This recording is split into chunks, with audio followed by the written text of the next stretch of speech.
লা লিগা শিরোপার লড়াইয়ে একেবারে চূড়ান্ত সময়ে এসে দুঃসংবাদের পাহাড়ে চাপা পড়েছে রিয়াল মাদ্রিদ। একের পর এক ইনজুরি, নিষেধাজ্ঞা, সব মিলিয়ে বিপাকে কোচ কার্লো আনচেলত্তি। সামনে এল ক্লাসিকো, অথচ একাদশ সাজাতেই হিমশিম খাচ্ছেন রিয়াল মাদ্রিদ বস।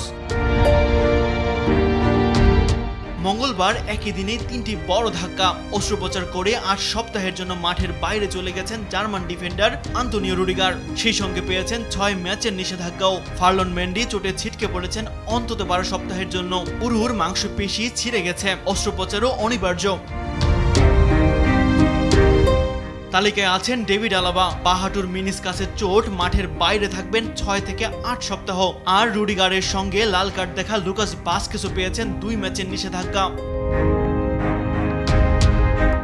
এই মুহূর্তে আনচেলত্তির হাতে আছে কেবল গার্সিয়া আর মৌসুম জুড়ে বেঞ্চে থাকা ভালেহো। বাধ্য হয়ে মিডফিল্ডার চুয়ামেনি ও কামাভিঙ্গাকে নামাতে হতে পারে রক্ষণ সামলাতে। তবে এত কিছুর মাঝেও স্বস্তির খবর, জুড বেলিংহামের নিষেধাজ্ঞা প্রত্যাহার করেছে স্প্যানিশ ফেডারেশন। অন্তত এই তরুণ তারকাকে নিয়ে স্বস্তিতে থাকবে রিয়াল শিবির।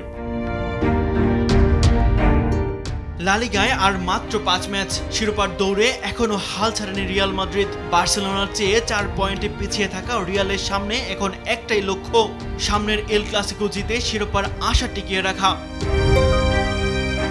তাসবিহ শরণ, স্পোর্টস ডেস্ক, দেশ টিভি।